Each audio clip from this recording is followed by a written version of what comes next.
कई नेता तो यूं ही घूमते हैं। अब राहुल गांधी जी की बात करो, राहुल गांधी जी और 54 विदेश यात्राएं कर चुके हैं और उन्होंने करीबन 60 करोड़ रुपया खर्च किया है। आज नेता प्रतिपक्ष है, नेता प्रतिपक्ष को भी बराबर का दर्जा मिलता है हमारे यहाँ। पश्चिमी बंगाल में चुनाव चल रहे थे, वो विदेश में भाग गए, क्या सोच के गए? न तो वो पार्टी का हित कर रहे हैं वहाँ। राहुल गांधी जी को और डोटासरा जी, अशोक गहलोत साहब और जूली साहब को पता नहीं क्या हो गया। क्षणिक लाभ के लिए देश का नुकसान नहीं करना चाहिए, जनता को भड़काना नहीं चाहिए। क्षणिक लाभ प्राप्त करने के लिए जनता को भड़काना ये अराष्ट्रीय गतिविधि में शुमार है। ये बात बिल्कुल सही है, शरद पवार जी ने बिल्कुल सही कहा।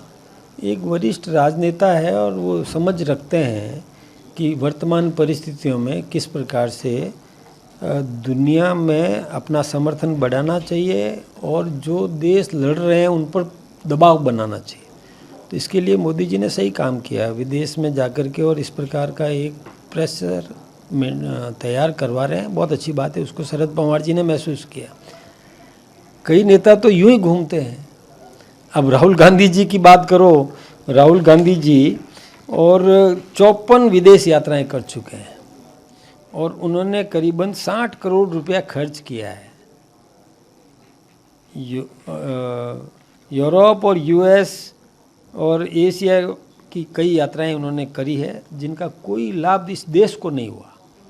इस देश को कोई लाभ नहीं दिला पाए, वो केवल अपने शौक पूरा करने के लिए गए। 11 करोड़ रुपये तो उनको आय हुई थी, लेकिन और उन्होंने 60 करोड़ रुपए खर्च किए। तो कहाँ से किए ये उनको जवाब तो राहुल गांधी जी को देना चाहिए। यही नहीं, 15 में जो इनकम उनकी 1 करोड़ थी और विदेश यात्रा पर 4.5 करोड़ खर्च कर दिए। ये आंकड़े बताते हैं। इसलिए ये एक स्रोत तो बताए कि कहाँ से ये सब धन एकत्रित कर रहे हैं, वो कहाँ से खर्चा कर रहे हैं और क्यों कर रहे हैं, जिससे देश को कोई लाभ नहीं दे रहे हैं वो। आज नेता प्रतिपक्ष है, तो नेता प्रतिपक्ष को भी बराबर का दर्जा मिलता है हमारे यहाँ। तो उनका प्रत्येक काम भी देश हित में होना चाहिए। पश्चिमी बंगाल में चुनाव चल रहे थे, वो विदेश में भाग गए, क्या सोच के गए?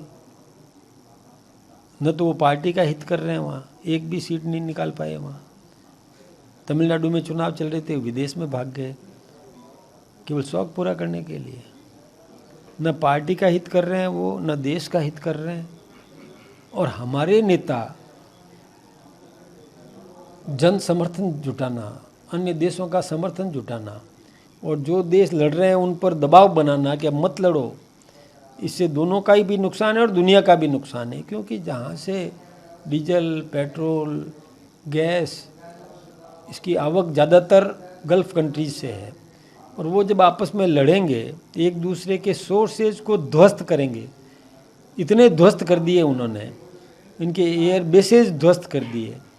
कई ऐसे इनके जो बने हुए जो उपकरण या जो कुछ भी उनके कारखाने बने हुए थे या इसको पैदा करने के लिए जो संयंत्र बने हुए थे, उनको ध्वस्त किया। तो ध्वस्त करने से तो नुकसान ही हुआ है ना, उससे वो भी उभरने में उनको वर्षों लगेंगे। और ऐसी परिस्थिति में हमारे देश के नेता ने यदि सही सलाह दी है तो इस पर वो ऐतराज़ कर रहे हैं।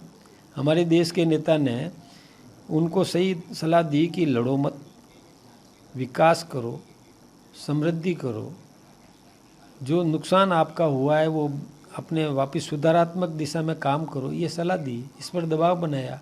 ठीक बात है ना। और इसके बावजूद भी वहाँ से हम पेट्रोल, डीजल, गैस लाने में कामयाब हो रहे हैं। कल ही हमारा टैंकर आया है और भी हमारे यहाँ पर्याप्त व्यवस्थाएं भी है। इन विपरीत परिस्थितियों में भी हम लाने में सफल हो रहे हैं।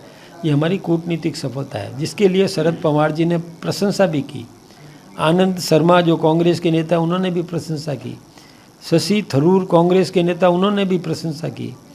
और ये कई नेता जो इसको ठीक मानते हैं, लेकिन पता नहीं इन राहुल गांधी जी को और डोटासरा जी, अशोक गहलोत साहब और जूली साहब को पता नहीं क्या हो गया, केवल आलोचना कर रहे हैं। केवल आलोचना कर रहे हैं वो, कि इसमें राजनीति करना ठीक बात नहीं है। इस समय उनको साथ में बैठ करके व्यवस्थाओं को सही करवाने में सलाह देना, ये तो समझ में आता है, लेकिन सलाह नहीं दे, अफरा तफरी पैदा करवाने का प्रयास करे, ये जनहित का या देश हित का मामला नहीं है। अशोक गहलोत जी ने ये भी कहा कि पेट्रोल नहीं मिल रहा है, डीजल क्या स्टॉक खत्म हो गया है। नहीं, कोई स्टॉक ख़त्म नहीं है, हमारे पास पर्याप्त स्टॉक है। और अशोक गहलोत जी खुद एक विधायक हैं, वो पता नहीं कर सकते क्या? पता कर दे कि स्टॉक कितना है। जब खुद पता कर सकते हैं, नेता हैं वो, पता कर सकते हैं, पता कर ले कितना स्टॉक पड़ा है। हमारे पास में व्यवस्थाएं हैं, पर्याप्त व्यवस्थाएं हैं, लेकिन फिजूल खर्ची के लिए नहीं है। ज़रूरत के सभी काम करने के लिए पूरी छूट है।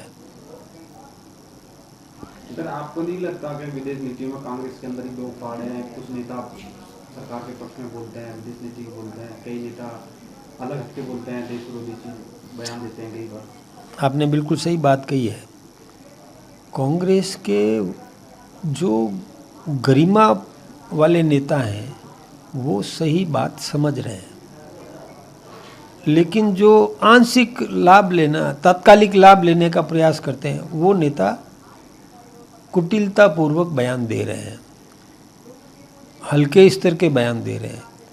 आज शशि थरूर थिंक टैंक माने जाते हैं कांग्रेस में, वो कह रहे हैं कि मोदी जी ने सही काम किया।